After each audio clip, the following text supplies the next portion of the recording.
even just listening to them, actually practicalizing them. So many thanks for those economic tips. And we're moving along in the program. We're going to start the second segment of our interview. And then we had told you that we're talking about or exploring the implications of the incessant coup in Africa. And then quoting the United Nations Secretary General, he had said recently that Africa is the deep concerns over the epidemic of coups in Africa. The most recent, of course, is the one in Gabon. A few months ago, we were talking about that of Niger, and then the list goes on and on and on. And the question is, are coups the only way that Africa can restore its lost glory? We don't seem to agree with that. But our guest will be telling us more during the course of the program. And then joining us this morning to analyze this conversation is Mr. Peter Okoye, who is an international affairs analyst. Peter, many thanks for being with us. Good morning. Good morning. Thank you for having me. Okay, good. So it's no longer news. I mean, the epidemic of coup in Africa is worrisome. Nigeria itself as a country has had over 8 coups since independence till we got the stability that it had in 1999 when democracy had come to stay. We've seen the one in Gabon, which is in Central Africa. We saw the most recent one in West Africa, which was in Niger. And there are different kinds of sanctions. We have sanctions coming in from African Union.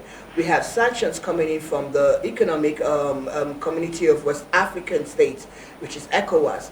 It's not making any difference on these countries because they do still carry out their coups. It doesn't seem like the sanctions are stopping it. What are your thoughts? Why is Africa plagued with this quagmire of incessant coups? Thank you very much for having me once again, and it's good to be back to the show to discuss this issue. And just as I said the last time, remember, it's what we call the deterrence. When there's no deterrence, people continue. It's a wave. And coup don't just happen. There are things that lead to coup. Absolutely. When people feel unsatisfied with the present government and the way things are handled, because a democratic elected government is supposed to represent the people. You are sent in there as a representative to represent the interests of those you send there. So when they feel unrepresented and unsatisfied, then they're left with no option than to go with what we are seeing. And if you look at it, with the trend of things that are going, it shows that there is more wokeness in the political space. People want to participate. People are expressing their dissatisfaction with the government, saying, we have elected you to do this, but we are not seeing it. And to set the record straight, coup is not the right way to solve a problem, because you can't create another problem to solve a already existing problem. Then the question I'll ask you is what makes it the wrong way? And you know why I say that? Because the question I started asking was talking about sanctions, and then you said yes, we have to strengthen certain things. And when you say coup is not the right way, I agreed that any military intervention cannot necessarily be the right way, which is what they have told us, that democracy is for the people, by the people, right? But we also we were exploring this coup. Look at Gabon, for instance. Gabon has been in power. One family, a father, then he passes over to his son. They've called it democracy. Africa has grown up with Africa is used to a monarchy, because Africa grew up before the advent of democracy, where you have Obas or chiefs or ezes. It depends on the part of kings, rather. It depends on the part of Africa that you're from. We've grown up with a kind of monarchy until we said, okay, no, we're going to democracy. Then you'll see people who have stayed in power 20 years, 30 years, 40 years.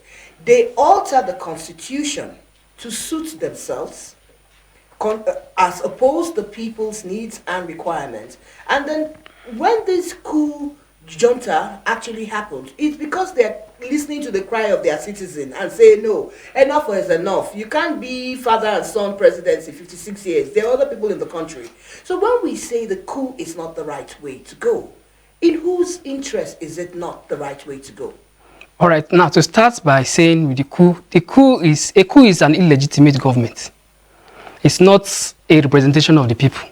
I would call it a hijack of the government. And for whatever reasons that they might quote, it's not justifiable to overthrow any democratic elected government. Even if they've been there for 40 years, add it. I want you to put it in perspective. Say it, so add it. Well, that is for the particular case that we are talking about for Gabon. Now, looking at the way forward is strengthening our institutions. There should be no one man that should be able to, or to be above the institutions of the government. That's why we have three arms of government. We have the executive, the legislative, and the judiciary. These are different arms of government that checkmate the activities of each and every individual. And if you have institutions that are more powerful than individuals, but when in Africa we have the reverse is the case. Individuals are more powerful than the institutions. So that's why you see people now rise up and say they are tired of individuals. Normally, institutions are supposed to take care of some of these imbalances. And if you are elected to an office, that's why there's elections every 4 years, 5 years, 7 years. If you're elected to an office and you don't represent the interests of the people withdraw their mandate for you. The next time you're not re-elected. But when people that you elect now become more powerful than the institution that brought them in, that's where the problem comes. So African leaders have to start, and the people have to start looking at strengthening the institutions of government. That the institutions of government are very much powerful and will be able to tackle the issues that comes up. So that the issues of when people are dissatisfied by a particular individual or an elected individual, they call back to the institutions, and institutions has the way to recall them back and say, we gave you a mandate to represent us, but if you're not representing us, we withdraw our mandate and give it to somebody else who can represent our interests. Ideal situation, and you and I know that a lot of African countries don't have that ideal situation. We're looking at Mali, we're looking at Chad, we're looking at Sudan, we're looking at Guinea-Bissau, Burkina Faso, Niger, Gabon, Nigeria, until of recent, since 1999, where things normalized, and then we've had a successful democracy. So yes, what you have said, ideal society, almost utopian if you ask me, because we know that institutions should be stronger than individuals, but that has never happened in Africa. So who would you fault? Because when you say, okay, yes, judiciary is independent, there is this, it's independent, we all agree, and we know that that's what it's supposed to be. But all these countries where coups have happened in Africa are countries where the people have not gotten the benefits or the dividends of democracy in terms of medical care, in terms of health, in terms of education, in terms of infrastructure. Then we see the selfishness that surrounds itself around African leaders, that when they go into power, that word servant disappears from their nomenclature, because every public official is a servant working on behalf of the government for the betterment of the lives of its citizens. But we don't see that. So the question I have is this.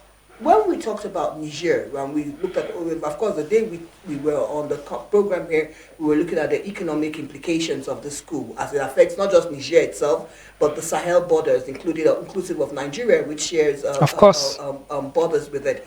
Now, why must we as Africa, we don't have the OAU again, so it's now just the African Union, but why must the African Union, I think that's where I'm trying to wrap my head around, like, why must we wait until a coup happens? Because people have found, or some African countries or their leaders, their military leaders, some country, I'm trying to remember the countries, they disbanded their leaders, they're afraid. Now the coup is like, if you don't sit up, we'll get you out. If you don't sit up, so they're disbanding that. But why must our unions wait? They don't see all these things happening. They don't see the dividends of democracy not being delivered by the leaders, right? They don't see it, or they pretend not to see it until the coup takes over. Gabon, we just did it. They swore in the leader. They now have they sworn in their military coup leader. But he's their president now, even though he's from a military background. What is the problem? Because even when you're talking of that strengthening of institutions, African Union is an institution. ECOWAS is an institution. How strong are they? Now, the issue is, one thing that you see about military coup, one of the positive side about military coup is it brings about rapid change. So when people are dissatisfied, you can get short-term benefits, which is, you get a pain relief. For example, you are sick and they give you pain relief. But that has not possibly solved the problem. Because the same people that are in the military coup are still the same product of the same society. And most definitely, they might even replicate. And in a military rule, you know, there is a limit to what you can say. There is no freedom of speech. There's no rule of law. You are ruled by decrees.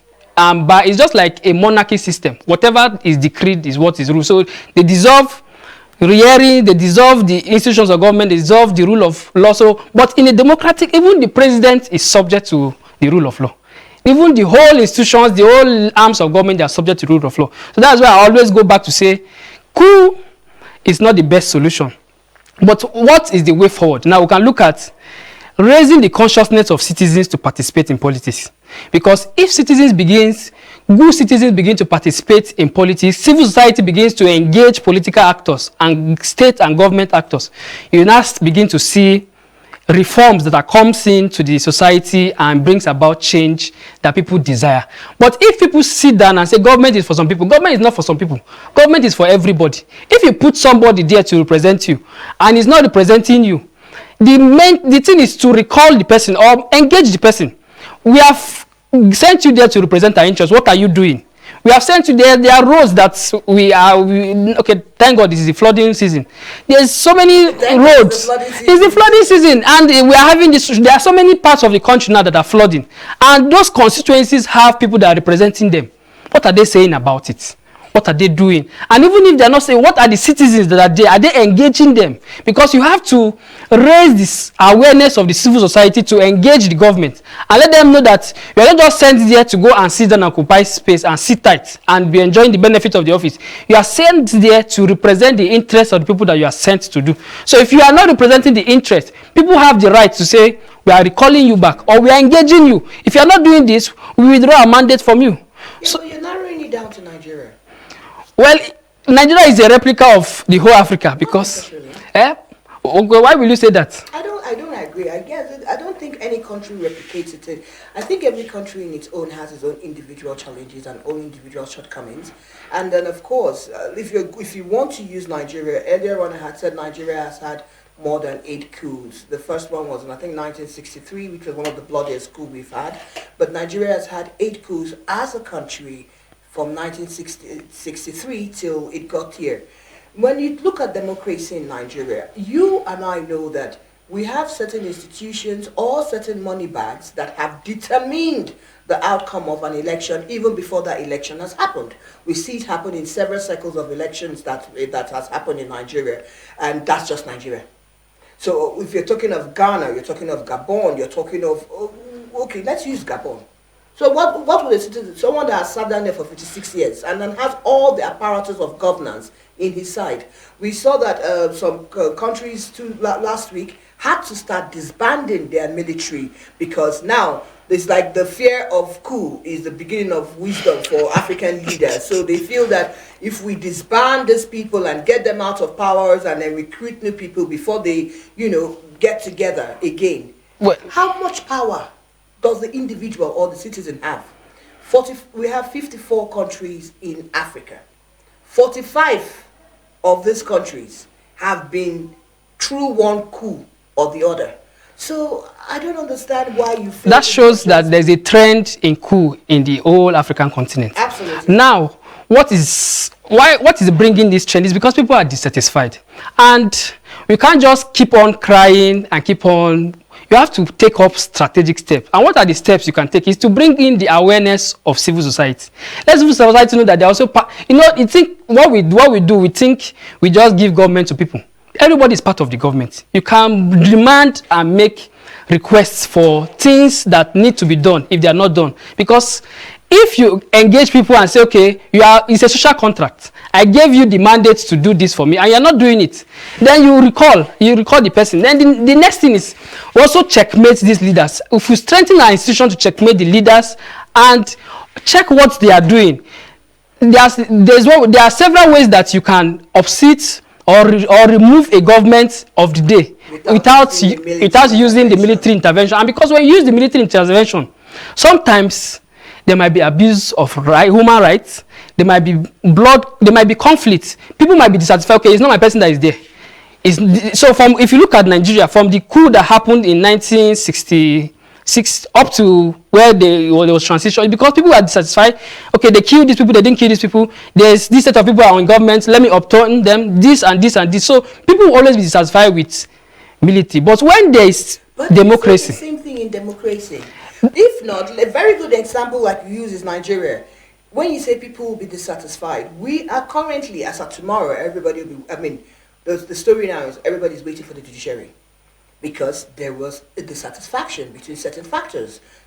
From all the political parties that played the role in the 25th of February elections, the outcome will be, the final outcome will be tomorrow. There must be dissatisfaction. So whether it's a military intervention or a democratic intervention, the simple language is you cannot please everybody every time. But of course, please majority of the people. But we saw people rejoicing in Gabon when the military took over. We saw people rejoicing in Niger when the people. Well, the thing is, you know, as I said, you have freedom of speech in democracy. In military, you might not have freedom of speech, and it is what the government wants to project that you can project. Okay. So me and you can be speaking here now as in a democracy. In a military rule, we can't speak like this.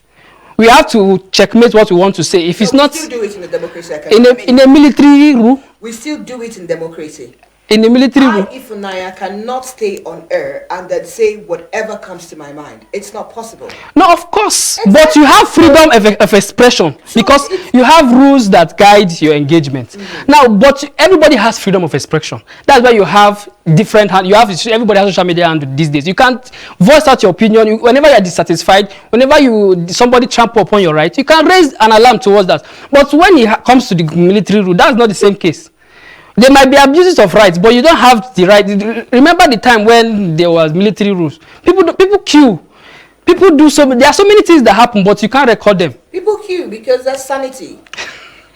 I don't know. I'm stuck in my head about it. I'm not amending it. Yes. I'm not saying that's the right way to go, though. But I'm saying that look, if 45 countries and 54 countries of Africa has looked at this as the way out. 2 more minutes to go, then we'll wrap it up. What about the international influence? Has that also contributed to the high rate of coup in Africa?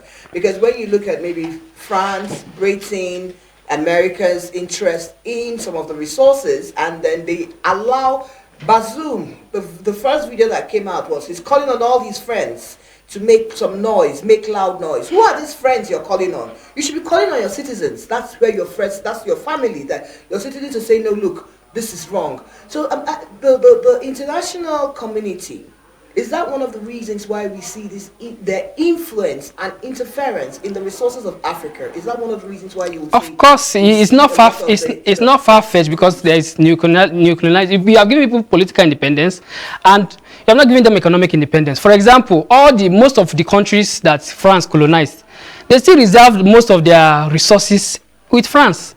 And you can't tell me to reserve my resources where you don't have control over me. Anybody that holds your money is definitely in control of your economy. So people are dissatisfied, and some of these leaders are in participation, aiding this continuity of this. And people are saying we are dissatisfied, but to reiterate it, coup is not the best solution.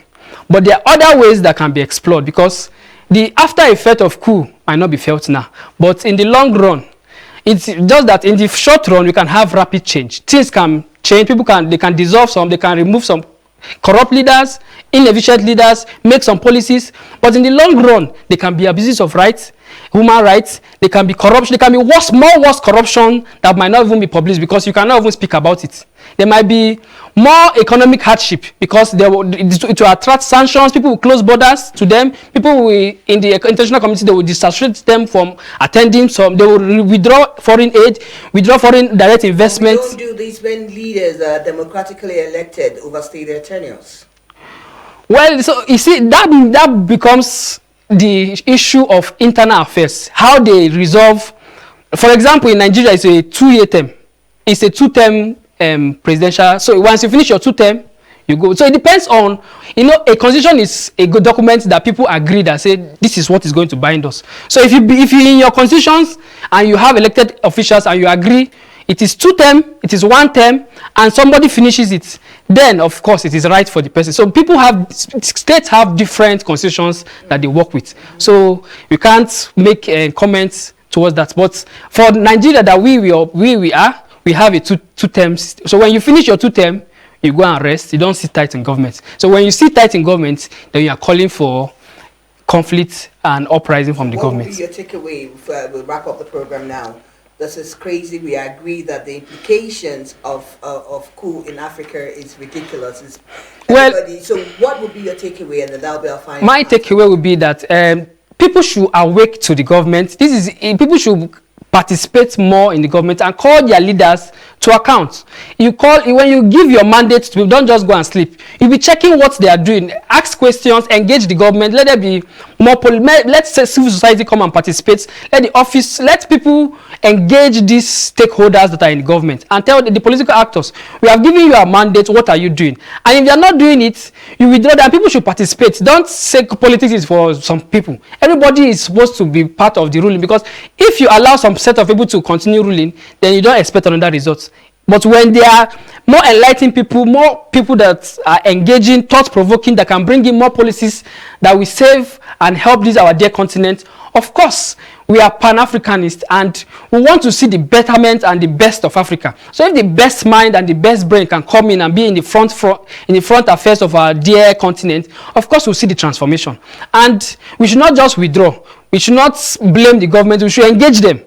We should continue to demand and make sure that our voices are heard. I thank God for the Sorosoke generation. We keep on speaking our mind, keep on demanding that the right thing should be done. And the day we keep short our voice, the day we lose our rights. So we continue to keep making demands from the government and keep engaging them. And that's where we'll get what we want. Peter Okoye, International Affairs Analyst, many thanks for being with us. Thank you so much. It's a pleasure to have you. Thank you. Great. And that's how we wrap up ASO morning, this beautiful Tuesday morning. And then we have to go do other things. But thank you so much for staying with us. Up next is our sports program, so do stay tuned. Amifunaya, Yvonne, Amafili, do have a productive day. And then looking forward to spending the time with you again, same time tomorrow morning. Goodbye.